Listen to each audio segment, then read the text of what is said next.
Hello বন্ধুরা, আজকে তোমাদের সাথে একটি নতুন রেসিপি শেয়ার করব আজকে মাশরুম মশালা।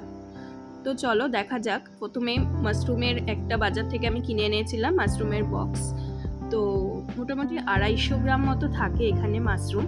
তো ফার্স্টে আমি তোমাদের সাথে দেখাবো যে কিভাবে মাশরুমগুলোকে পরিষ্কার করতে হবে, কারণ এখন এমনিতেই বর্ষাকাল আর মোটামুটি সব টাইমেই মাশরুম তো বাজারে পাওয়াই যায়, কিন্তু এখন যেহেতু বর্ষাকাল তো দেখো মাশরুমগুলো কিন্তু একটু বেশি, কিন্তু উপরটা আমি দেখেছি যে নোংরা ভাবটা রয়েছে। তো প্রথমে এটাই দেখাবো যে কিভাবে মাশরুমটাকে ভালোভাবে পরিষ্কার করতে হবে। মাশরুমগুলোকে প্রথমে আমি এইভাবে দুভাগ করে নিয়েছি, আর যেটা মাস্ট আমি করে থাকি সেটা হচ্ছে মাশরুমের বাইরে যে খোসাটা থাকে, চোকলাটা, তো সেটা আমি ভালো করে ছাড়িয়ে নিই। তাহলে দেখবে মাশরুমটা কিন্তু অনেকটাই পরিষ্কার হয়ে যায়। পুরো জিনিসটা সাদা টাইপের ভেতরের অংশ। এরপর ছোট একটা চামচ নিয়ে মাশরুমের ভেতরের যে কালো অংশটা থাকে এটাও আমি কিন্তু ছাড়িয়ে নিই, কারণ এইটা কালো কালো দিকটা আমার ঠিক পছন্দ হয় না। তোমরা রাখলেও রাখতে পারো, তবে আমি অনেক রেস্টুরেন্টে দেখেছি যে এই কালো ভাবটা কিন্তু ওরা রেখে দেয়, কিন্তু আমার পার্সোনালি এটা পছন্দ না। তো সেই জন্য আমি একটা ছোট চামচ নিয়েই আমি কিন্তু এই কালো ভাবটা আমি ছাড়িয়ে নিই।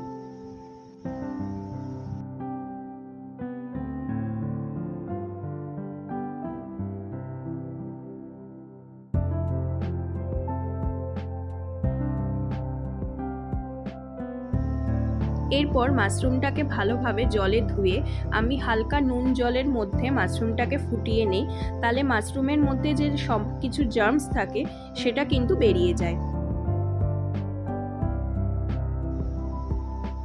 এরপর কড়াইটা ভালোভাবে গরম করে নিয়ে হালকা তেল দিয়ে দেব মাশরুমটা হালকা ভেজে নেওয়ার জন্য।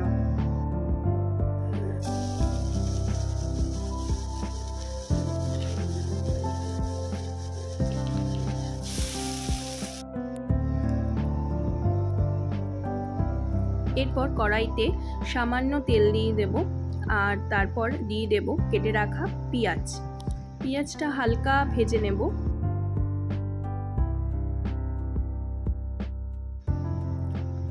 পেঁয়াজটা হালকা ভাজা হয়ে গেলে এর মধ্যে দিয়ে দেব টমেটো, পেঁয়াজ আর রসুন আদা বাটা। এটাকে ভালোভাবে নাড়িয়ে নেব, কিছুটা কষিয়ে নিতে হবে।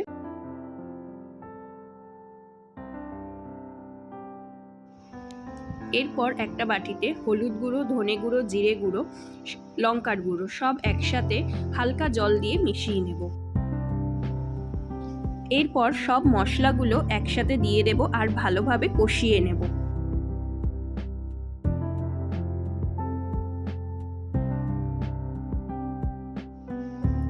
ভালোভাবে কষে আসলে এরপর সমস্ত মাশরুমগুলোকে মশলার মধ্যে দিয়ে দেব আর ভালোভাবে নাড়িয়ে চাড়িয়ে কষিয়ে নেব, আর দেখতে হবে যাতে ভালোভাবে তেলটা ওপরে ভেসে ওঠে।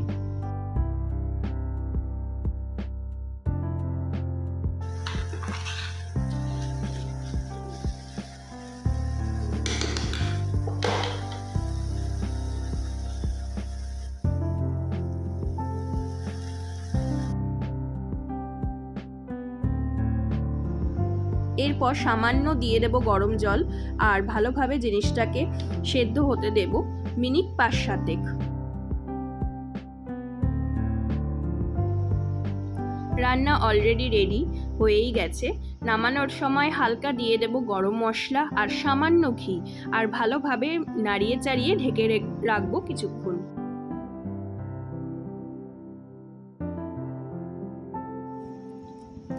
তো দেখো বন্ধুরা, আজকের মাশরুম মশালা কিন্তু একদম রেডি।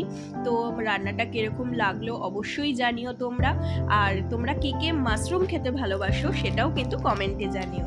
বাই বাই বন্ধুরা।